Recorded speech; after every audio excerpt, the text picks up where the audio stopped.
बिस्मिल्लाहिर्रहमानिर्रहीम। अस्सलामु अलैकुम। मैं हूं फ़हीम अख्तर, एक नए व्लॉग के साथ हाज़िर खिदमत हूं। नाज़रीन, पाकिस्तान के सियासी मंजरनामे के ऊपर फार्म 45 की गूंज जो है वो अब तेज हो गई है। जो form 45 election commission of Pakistan ने अपनी वेबसाइट के ऊपर अपलोड किए, अब वो मामला बिगड़ता जा रहा है।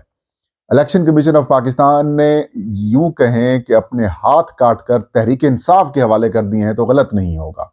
तहरीक इंसाफ के पास बदला लेने का और अपनी कामयाबी और अपना मैंडेट वापस लेने का इससे बेहतरीन और नादिर मौका पीटीआई को नहीं मिला, और तहरीक इंसाफ ने इस मौके को, इस फुल टॉस को अब छक्के के अंदर तब्दील करने के लिए कोशिशें शुरू कर दी हैं। बड़ा ऐलान कर दिया गया है और chief election commissioner Sikandar Sultan Raja, मेंबरान, वो तमाम रिटर्निंग ऑफिसर जिन्होंने ये हरकतें की, इसके अलावा इसके जो बेनिफिशरी हैं शहबाज शरीफ, मरियम नवाज और मुमकिन बेनिफिशरी आसिफ अली जरदारी, इन सब की जो पोजीशनें हैं वो अब खतरे के अंदर आ चुकी हैं और अगले हफ्ते बहुत कुछ पाकिस्तान के सियासी मंजरनामे के ऊपर होने वाला है। नाज़रीन, इलेक्शन कमीशन ऑफ पाकिस्तान ने जिस दीदा दिलेरी के साथ टेम्पर्ड किए गए फॉर्म 45 अपनी वेबसाइट के ऊपर जारी किए, ना सिर्फ फॉर्म 45 बल्कि फॉर्म 46 भी जारी किए, 48 और 49 भी जारी किए, तो इस ये पैगाम दिया गया कि भाई इलेक्शन कमीशन ऑफ पाकिस्तान जो है उन्होंने कभी पैगाम दिया कि जो करना है आप कर लो, ये फॉर्म 45 हैं, ये हमने टेम्पर किए हैं, जो किया है ये आपके पास दस्तयाब है। लेकिन ये तो ये समझ रहे थे कि देखें अब हमने कानूनी तकाजा पूरा कर दिया है, हमने ये कर दिया, हमने वो कर दिया। लेकिन उसे क्या कहते हैं कि जितना बड़ा भी चोर हो, सियाना चोर हो, हमारे एक दोस्त हैं फिदा मोहम्मद खान साहब थे, वो इलेक्शन कमीशन ऑफ पाकिस्तान के एडिशनल सेक्रेटरी, रिटायर्ड हो गए हैं।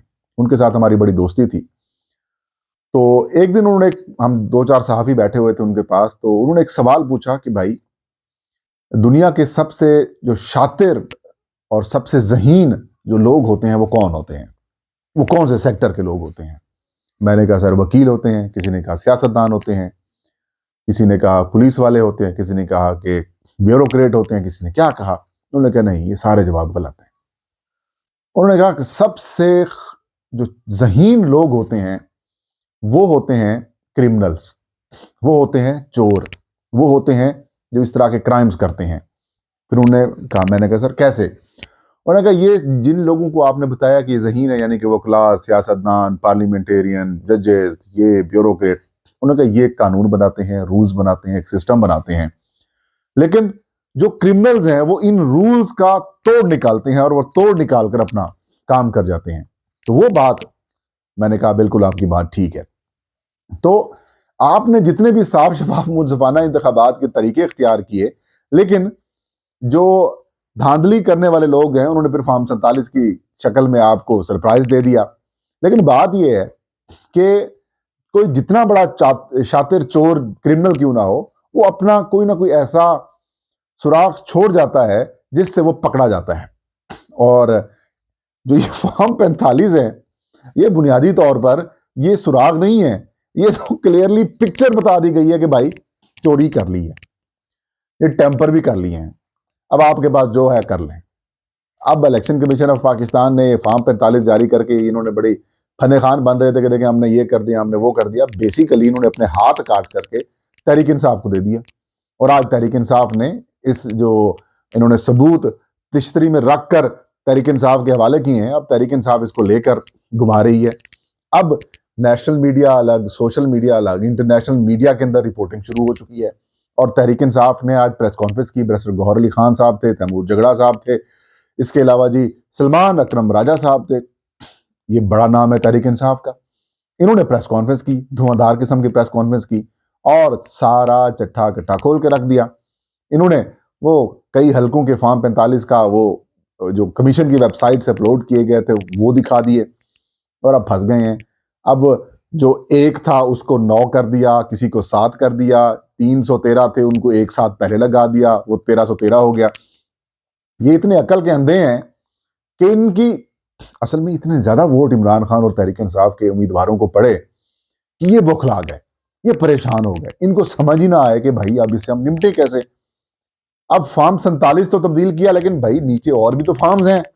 फार्म 45 आपने बनाना है, फार्म 46 बनाना है, फार्म 48 बनाना है, फार्म 49 बनाना है, तो ऐसे नहीं होगा। फार्म 45 को आपने जस्टिफाई करना है फार्म 46 में, और कई हलकों के अंदर फार्म 45 के अंदर तो आपने गड़बड़ कर दी, फार्म 46 के अंदर आपने उसको जस्टिफिकेशन नहीं दी, फिर फार्म 47 आपने कर दिया, फार्म 48 के अंदर जस्टिफिकेशन नहीं है। तो भाई आप फंस गए हैं, आप बड़े बुरे तरीके से फंस गए हैं। आपने अपने हाथ काट करके तहरीक इंसाफ को दे दिए हैं, और तहरीक इंसाफ अब इसको हर फोरम के ऊपर उठाएगी, हर फोरम के ऊपर इसको लेके जाएगी। आपने बेशक लाहौर पंजाब के लिए 2 ट्रिब्यूनल्स बना दिए हैं, वहां पर भी दरखास्तें दायर होना शुरू हो चुकी हैं। सुप्रीम कोर्ट में भी ये मामला जा रहा है, मुतलका हाई कोर्ट में भी ये मामला जा रहा है, इलेक्शन कमीशन ऑफ पाकिस्तान में भी ये मामला आ रहा है। अब तो इलेक्शन कमीशन ऑफ पाकिस्तान ने खुद बता दिया है कि भाई ये टेम्परिंग हुई पड़ी है, जो उन्होंने अपलोड कर दी है ये टेम्परिंग हुई पड़ी है, और पीटीआई वाले अपने ओरिजिनल फॉर्म लेके जाएंगे। किस किस को रोकेंगे? Social media, national media, international media, आप किसको रोकेंगे? आपसे अब ये काम निकल चुका है, आपके हाथों से ये कहानी खत्म हो चुकी है, और जो लोग इसके अंदर मुलव्वस हैं उनके खिलाफ तो कार्रवाई होनी ही होनी है। आज नहीं होगी तो 6 महीने बाद होगी, 6 महीने बाद तो नहीं, साल बाद होगी। अब तो ये ऑफिशियल, आपने ऑफिशियल अपना जो जुर्म है उसको तस्लीम कर लिया है, आपने टेम्परिंग वेबसाइट के ऊपर डाल दी है, ये तारीख का हिस्सा रहेगी, लोगों ने डाउनलोड्स कर दिए हैं। कौन होगा जो इस सारी जो नंगी धांधली थी इसके ऊपर खामोशी इख्तियार करेगा? कोई भी खामोशी इख्तियार नहीं करेगा। अब हर जगह से आवाजें उठ रही हैं, फार्म 45 का दिफा करने वाला कोई नहीं है। चंद लोग हैं जो इस सारे सिस्टम के बेनिफिशरी हैं, वो दिफा करने की कोशिशें कर रहे हैं, लेकिन अब हाथ से गेम निकल चुकी है। पेशावर हाई कोर्ट ने भी स्टे दे दिया है मखसूस नशिस्तों वाले मामले के ऊपर। अभी आपकी कहानी खत्म हो चुकी है, और मैं ये समझता हूं कि इलेक्शन कमीशन ऑफ पाकिस्तान ने ये फार्म 45 जारी करके आम इंतखाबात 2024 के वो हल्के जहां पर मैसिवली धांधली की गई है उनको एक्सपोज कर दिया है, उनको मुतनाज़ा बना दिया है। और ये इलेक्शन कमीशन ऑफ पाकिस्तान को पहले दिन ही कर देना चाहिए था कि भाई आपको क्लियर पोजीशन कर देनी चाहिए कि भाई ये इलेक्शन रिग्ड हो चुके हैं, ये इलेक्शन हमारे कंट्रोल से बाहर हो चुके हैं।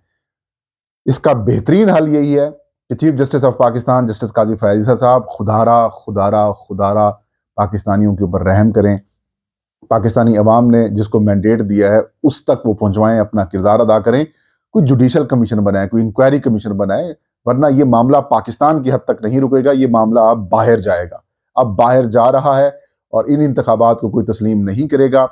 और इसके जो बेनिफिशरी हैं जनाब शहबाज शरीफ साहब वज़ीर आज़म पाकिस्तान, जनाब मोहतरमा मरीम नवाज साहिबा वज़ीर आला पंजाब, जनाब वज़ीर आला सिंध मुराद अली शाह साहब, वज़ीर आला बलूचिस्तान जनाब सरफराज भुगटी साहब, और मुमकिन सदर जनाब आसिफ अली जरदारी साहब, इन सब की जो नशिस्तें हैं वो ख़तरे में हैं। जो MNA बन के आए हैं, जिनको ज़बरदस्ती जितवाया गया है, वो हारे हुए हैं। उन्होंने ज़मीर तो तहर उनके मुर्दा हो चुके हैं। चंद लोग हैं जिन्होंने कहा कि भाई हम हार चुके हैं, उन्होंने मान लिया, जिनमें ख्वाजा साद रफीक भी शामिल हैं। मेरी इतलात के मुताबिक ख्वाजा साहब को कहा भी गया कि आपने ये क्या जल्दबाजी कर ली, हम आपको फार्म 47 को भी जितवा देते, लेकिन ख्वाजा साहब ने कहा कि नहीं भाई हम हार चुके हैं। इसी तरह डॉक्टर निसार चीमा साहब हैं, उन्होंने भी बबंगा, उन्होंने ओपनली कह दिया कि भाई हम हार गए हैं और हमारी कहानी खत्म हो गई है। उनको फोन भी आया, उन्होंने ऑन रिकॉर्ड ये सारी चीजें मौजूद हैं, उन्होंने कहा कि नहीं भाई मैं हार चुका हूं, तो मेरे लोगों ने मुस्तरद कर दिया है, मैं किस जमीर से और किस मैंडेट से जाऊंगा अगर मैं क्या आवाम की बात कर सकूंगा। मतलब ये कि इनको कठपुतलियां चाहिए थी, वो बिठा दी गई हैं। लेकिन ये मामला इंटरनेशनली रिपोर्ट होना शुरू हो चुका है, तहरीक इंसाफ अब इनके पीछे है, ये आगे हैं। अब पीटीआई इनको नहीं छोड़ेगी। वो इमरान खान जिसने 4 नशिस्तें नहीं छोड़ी थी, आपसे वापस छीनी थी, खुलवाए थे वो हल्के, वो आप ये समझते हैं कि आप इतनी बड़ी मैसिवली, जो कि पीटीआई क्लेम कर रही है कि हमारी 200 के करीब नशिस्तें हैं कौमी असम्बली की, आप ये सारी छीन लेंगे और आप उनको मखसूस नशिस्तें भी नहीं देंगे और वो आपको चैन से बैठने देंगे। एतवार को एक बार फिर इमरान खान और तहरीक इंसाफ ने ऐलान कर दिया है कि मुल्क गिर एहतजाज किया जाएगा, खैबर पख्तूनख्वा में सबसे बड़ा जलसा किया जाएगा। अब रोक के दिखाएं, हुकूमत भी उनकी है, अब रोक के दिखाएं। वहां पर अली अमीन गंडापुर बैठा हुआ है, नहीं रोक सकते। अब आपके हाथ से, अब इनके हाथ से नाज़रीन गेम निकल चुकी है। अब जो पीटीआई का क्लेम था कि इंतखाबात में धांधली हुई है, फार्म 45 के अंदर गड़बड़ की गई है, लोग पूछ नहीं रहे, अब इनको जवाब देना पड़ेगा।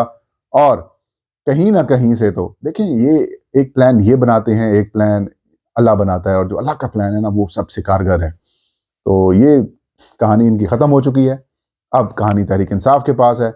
अब देखते हैं कि तहरीक इंसाफ की जो लीगल टीम है वो मजीद कोई गलती किए बिना इस चीज़ को कैसे आगे लेके जाती है। ये था आज का वीलाग। वही मकतब इजाज़त दीजिए। अल्लाह हम सब का हामी नासिर हो।